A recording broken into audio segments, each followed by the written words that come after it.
Huh? Yeah. Start a minute right on time. Good afternoon.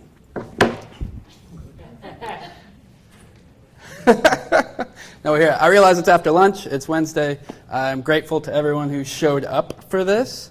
Clarence had a good suggestion. If everybody can hear me in the back, and if anybody wants to move up, you're fine. But I think we're pretty well distributed. But everybody can hear me. Mr. Steven, you can hear me loud and clear. Good. We'll get started right away. So my name's John. I kind of play a community organizing role for MapStory.org, which we'll learn about. We've got some friends in the crowd. Clarence Davis is the brains. He's the technical lead and manages the overall architecture. And we like to think of ourselves as a community, not a company. It's a nonprofit open educational resource, which I'll go into a bit more. But we have community folks who've been responsible for everything come to date that in the Q&A will be fun to ask and answer questions like Nitin Gadia in the front, Stephen Johnson, who runs TTOSM, etc. So I wanted to start out, the reason we're really here is to say thank you. MapStory was a project really initiated by non-developers and non-software technicians with a big idea and a vision. In order to implement that vision, you need help. And this community is an amazing force for bringing open source tools out into the world. So these are some of the faces in our crowd that I want to pay deference to, going back to Chris Holmes, who's sort of an original instigator, Ian Schneider, Clarence Davis now today. So this is a result of a big community. In 2012, we came to Phosphor-G just with an idea. And this is Dr. Chris Tucker, who some of you probably know, who kind of gave this pitch. And he has a mantra that I think rings true, which is the background of what we're trying to do, which is everything happens somewhere at some time. But we each experience sort of this common data set of history differently. As humans, we have perspectives. And so what we wanted to try and do is build sort of an ever-improving picture of our common spatial history that lets common data accrue, gradually improving, but also allows for departure, multiple perspectives based on common data. We set out, as most projects do, kind of walking or maybe crawling before we run. This was the first site that got put up in mid-2013. It did sort of what we would call a step one of what we were trying to do. It let us upload data that's spatially and temporally referenced. So everything in MapStory is about mapping change over time. And this was sort of our crawling baby that was learning to walk. And it did some fun things. One fun project that helped us kind of think about what we're trying to do was this, done by the Center for African History at Brown University. So this was a flash animation of the colonial conquest of Africa, the Scramble for Africa as it's known. And it's a beautiful visualization locked down in a flash format by Nancy Jacobs at Brown. And what we thought about is if this was open data, A, and if it was a place that was open, B, that non-technical folks who know about history could access, acquire, and use as part of narratives, that would be super cool.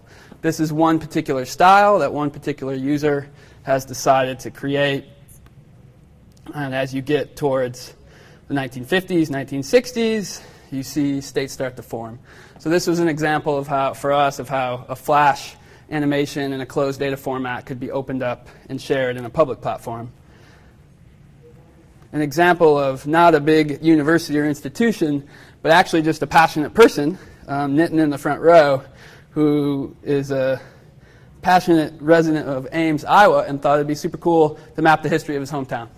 And in order to do that, he had to do some work. As he tells it, it took him, how many hours originally you think you spent on this? Right. But now that he knows the recipe, he can do towns in a matter of minutes or hours as long as he has the data. And so this is a compilation of Ames Historical Society sources, Story County, Iowa, raster maps that are rectified and data extracted. And what we'll let them do is to put a sequential history, everything from when Oak Ames first planted this homestead in 1848. And now what was fun for us about this is what Nitin did is rather than one compilation, this is actually made up of several layers. So you got a roads layer, buildings layer, parcels layer. And so you can unpack this modularity and say, I just want Nitin's roads layer, or I just want Nitin's buildings layer, and actually go tell a different story of your own. So this was a fun example of just a human being going out and doing the work. But we immediately knew we hadn't achieved even part of what we wanted to. Ultimately, we have to get to the end point. And this is a fun example for us. Betsy Emmons, who at the time was just a student at Gettysburg College, was really interested and fascinated by bikes and bike lanes and the implications of that around gentrification in cities such as Washington, D.C., but also for getting to work. So she decided to map bike lanes. And she's done San Francisco, D.C., New York, and several other places, which is super cool. But she was reliant on the data that existed. So in this case, this is from a D.C. Octo source, Office of Chief Technology Officer in D.C., and there's all sorts of, some might call them errors, others might call them perspectives. But I pulled this out of the comment history. Greater Washington is a fun local blog in D.C. for people that live there. And one of the commenters said, missing on the map are the many trails accessible to bikers. Okay, so he's thinking not just roads, which is what the city would do, but all the sort of trails that bikers have mapped out for themselves. So what do you do with this? This is a how to lie with maps problem. It's wrong according to some people. So could we, in a similar fashion of a Google Doc or a wiki, empower people to go in and add and edit and delete features? The other issue that we wanted to create is not just to have data accrue, but to have narratives accrue as well. So 2 problems. Let data improve, let narratives form. So for the past, I don't even want to think about many months, but we've been building MapStory.org. And so the new interface, which is gradually coming out, scheduled for a full launch May, June, but is up now because we're committed to kind of being open, and it's there. This technical architecture is kind of what brings it all together. And Clarence, who's the expert on how we've thought about it, can speak to that for maybe a minute or so, just to help you think about the technical architecture itself. Okay, good afternoon, everyone.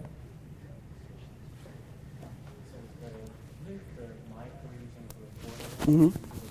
Sure.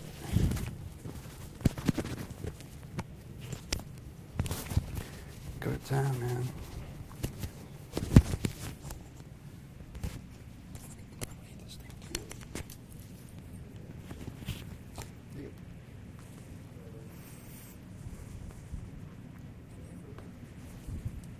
Okay. All right, so as John mentioned, my name is Clarence Davis. I've been working along with the other developers on this project for quite some time. Just out of show of hands, anyone attended the State of GeoNode talk that was yesterday? A couple people in the back? Okay, excellent, excellent. So if you didn't attend that talk, just to give a high-level summary, so one of the things that was mentioned yesterday was that there are quite a few forks of GeoNode, which is a spatial platform for creating and authoring maps. There are many forks that exist today that are extending GeoNode, and MapStory is one of those. So as you can see at the top, we start with GeoNode. GeoNode is an open source project. It has a large community around it, built on open layers, Django, Python, GeoServer, and a few other technologies. So what we've been able to do over the years is take this platform and then add the MapStory context to it. So to go a little bit back in time, when we first started MapStory, we started with like an alpha release of GeoNode. GeoNode was just forming as a community, and MapStory was side by side with it. So fast forward a few years, maybe 2 or 3 years, GeoNode is a fully mature platform, and MapStory has been upgrading along the way with it. As a result, one of the things that we've added most recently is integrated GeoGig. So GeoGig allows us to enable the version editing that John just mentioned. So the idea is that if I have data and I want to crowdsource changes to it, but I want to manage those changes just in case someone adds something that's not accurate, I can go back, revert history, and different things like that. So we are kind of gathering data over time and tracking the edits along the way at the feature level. So that's one thing that's pretty powerful for the community, because now I'm not the only one that is responsible for editing my data. So just like Nitin built the data sets for Ames, let's just say there are other people that live in Ames. Now they can help him and contribute to it, and he can kind of monitor. In addition to that, we've built a host of tools that are open. For instance, a Story Tools API, which allows you to, if you have a web mapping client, you can integrate this library and you get all of the spatial time tools for it. Support of geologic time and different things like that. So as a result of all of this, what we've been able to do is be a good community steward, one, to our upstream fork, GeoNode, by providing things such as time-enabled data, which wasn't an original thought of GeoNode, but now people that use GeoNode can take these components and use it within their platform. In addition to that, we've also kind of extended the original concept of a map story to a multi-chapter story. So what that means is that, let's say you have a story that you want to tell, and it's separated by a couple different centuries. Well, you can start in the 1900s and go to the 2000s, or you can start in the 2000s and go back to the 1900s. So you can have a multi-chapter story full of layers, full of story pins to annotate it, that you can publish out across the web. Everything is built on open standards, and we encourage you, if you haven't checked it out, to check it out.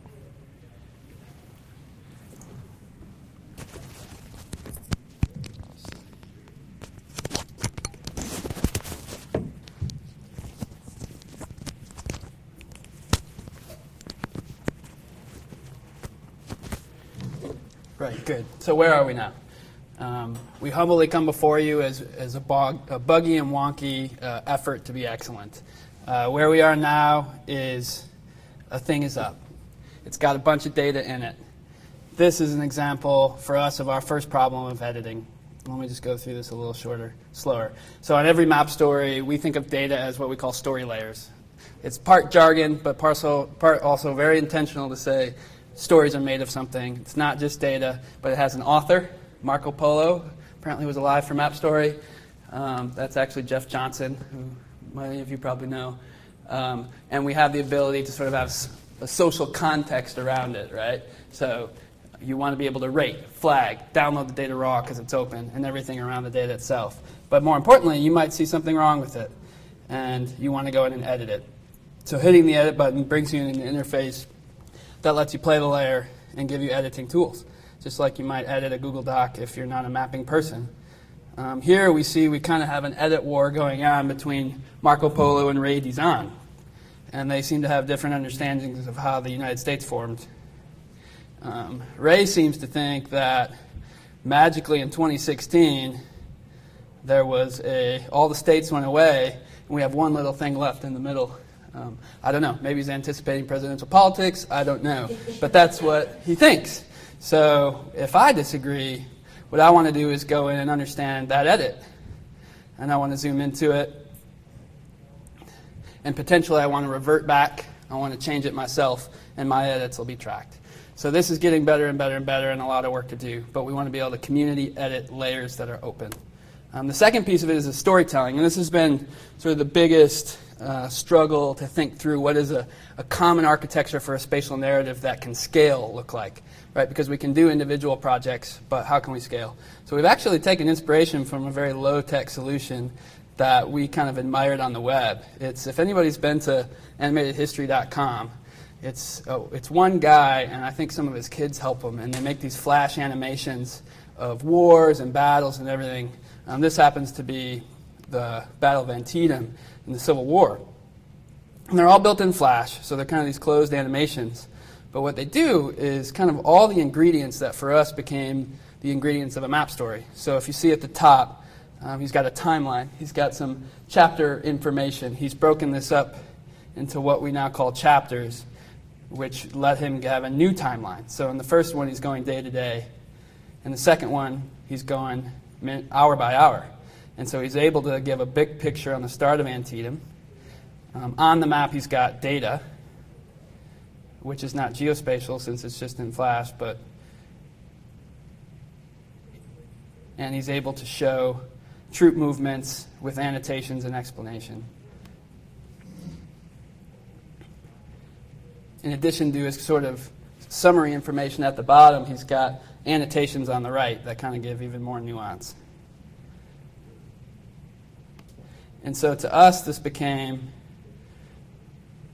sort of the basic building blocks of a map story.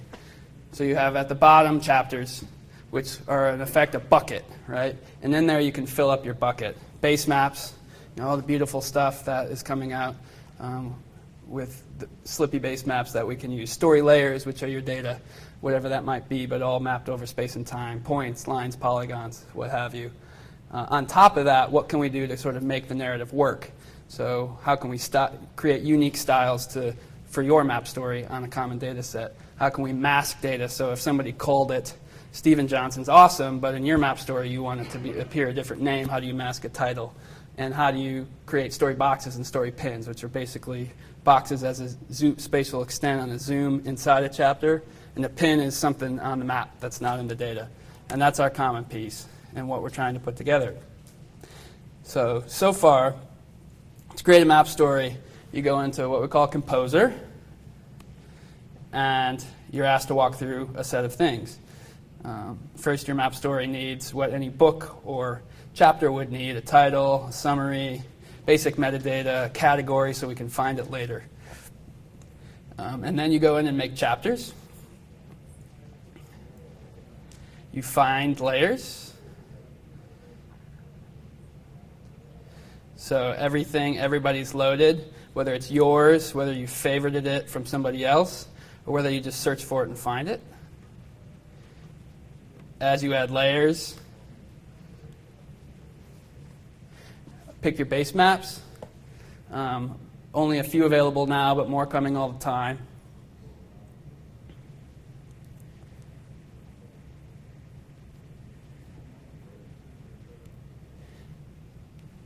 And you start to then persist through other narrative elements. So now that I have story layers in,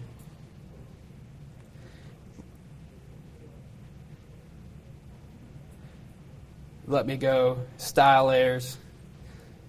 If I do see features that are wrong while I'm composing my map story, I could go into editing right there.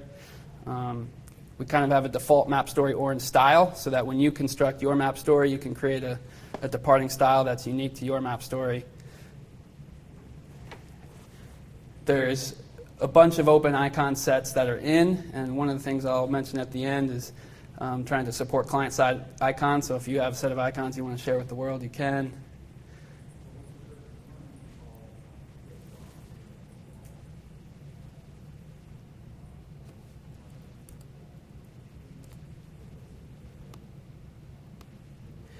And once you have basic base map, story layers, styled, you can go into have those last two layers of the cake, which is boxes and pins. And so maybe you want your map. In this case, I'm mapping the spread of universities throughout North America. And I have layers that other people have loaded, not me, that show land-grant universities, private universities, and historically black colleges and universities. And I can pull them in. Maybe I want to start on the East Coast from 1630 to the mid-1800s, and then when the Morrill Land Grant Act passes, I want to spread out because we see westward expansion in universities.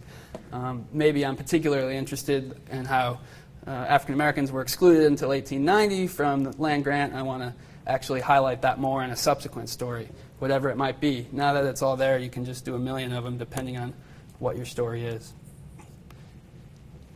And then finally, when we hit publish, let's find it and explore. Let's easily open it up. Let's see what chapters that I put in there. What story layers have I used? Because you might just want to use one of my layers and go compose your own map story separately. See if it plays. See who composed it. See if you trust them. See if it works. And then finally, if you like it, just like a YouTube video, pick up an iframe and embed it on another website. If you have a WordPress blog or a news site or what have you. A lot of improvements to make, but the basic nuts and bolts are there. And so where we want to go from here, and why we presented this talk, not as a technical demo, but more of an understanding of an open educational resource, is where we want to pivot MapStory, and as we improve, is sort of how can we be what we've come to know as an open educational resource. So you think of things you hear about more and more, Khan Academy, Wikipedia, a stable, open, free resource that's good for learning. And we've seen some inklings of what can be done. At a graduate student level, Jonathan Davis at Arizona State was able to get an NSF funded data set that a political science professor put together showing what political party won every congressional district throughout history. Right? So that data is there. It's hanging on a site that if you know to look for it, you can find it. And what Jonathan did was download it, upload it into MapStory, create some simple red-blue styles for parties. And one day he woke up and the Washington Post had used it. It probably made him cringe because as a cartography student, he knew everything that was wrong with it. But for us, it kind of showed this ability to potentially harvest existing data, compose it, and share it. And we kind of have a goal to drive down beyond sort of the geography profession, geospatial profession, and higher ed, down into high schools and even middle schools. This is a group we worked with last summer as we were prototyping to try and learn that is in DC. And they worked for 6 weeks over the summer to learn about the civil rights movement, and particularly the freedom rides, out of the DC Public Library. They had talks by people like Dr. Frank Smith, who was co-coordinator of SNCC and actually helped lead some of the freedom rides. They used books at the DC Public Library. They worked with mentors like Nitin, who helped them think about the mapping side, and actually can create data, not just a paper product or a poster, but live data that then can be drawn upon by any others. They just built a set of layers that might be average, but they can be edited, built upon, improved, and supported by different narratives to potentially drive civil rights mapping stories. So for us, it's sort of like we humbly use the Wikipedia analogy that what did they do? They found a Mediawiki, they put a framework, and they built an encyclopedia. And they supported it with a 501c3 organization that could keep it going through thick and thin. And we, like Clarence mentioned, are driving around this GeoNode platform that's emerging and trying to MapStory enable it to do what we need to do and then keep growing. And from a learning standpoint, we hear a lot about STEM, right? And then those of us that were interested in history and social science and English are sort of how do we engage with that? And I think you people in the geography profession know that geo is such a great connector of those two halves because you're forced to really think in a complex way and do things, do science and do data. And we're kind of trying to be at that intersection and do it in a way that's constructive, like beer brewing. It's science, it's history, and it's very tangible. You have a product at the end that hopefully you can enjoy and experience. So just to close, I think I've got just a few minutes and I want to take plenty of questions, especially on the tech side. From the open educational resource standpoint, what are our immediate priorities that we're kind of beginning to ask for help for, particularly in prep for the fall academic year? We want to work on tagging content for standards. This is a big deal in the education community. We have teachers saying, I've used this MapStory for a lesson, that kind of thing. And the way we've set up tagging, any registered user can add tags. So potentially doing tagging sprints. We've got organization pages, so any individual can create an individual page, but maybe a classroom wants to actually create a collection, and we can do that now, or an institute, or an academic department, and just getting better with help and guide and support material. And a big thing we want to do around social stuff is what are common projects people can do across classrooms. So one of the things I've been thinking about with political elections is polling places. There's actually no national historical map data set of where people have voted in America over our history. So there's one organization in DC that's done a national level back to 2011. And then there's counties that have it all, right? But we haven't collected it to just hit play and watch where people voted over time. So how could classrooms potentially be involved in doing that together and recognizing their learning when they're doing things out of school? So a lot of talking. The concluding sort of notion to you, who's a software community, where are we going from here? It's always been a coalition of the willing. In the short, immediate term, meaning the next 1 to 3 months, a set of changes will come out around bulk editing. So right now you can make one edit at a time. What if you have a whole bunch of features you want to add and track in and edit history? Uploading different types of data, so particularly like rasters, maps that have been georeferenced. Geologic time support, this is a big one. So right now we can go back 290 million years, but if you want to understand, I guess you could get the asteroid that killed the dinosaurs with that. But if you want to understand Earth's 4.5 billion year history and how things have evolved, you need to do that. So we're working through that with GeoTools and some other communities, hitting more remote data streams that are feeding into MapStory, so you don't have to do manual uploads, and client-side icons. And then over the next year, we've got a whole roadmap that I won't go into in detail, but we'd love to do elevation because the world changes up, not just out. We'd love to have a longitudinal gazetteer because we're mapping spatial data over static base maps. So as places change underneath, how do you actually have a community-edited gazetteer? And just get better mobile editing and things of that nature, as everybody wants to do. But that's our wish list.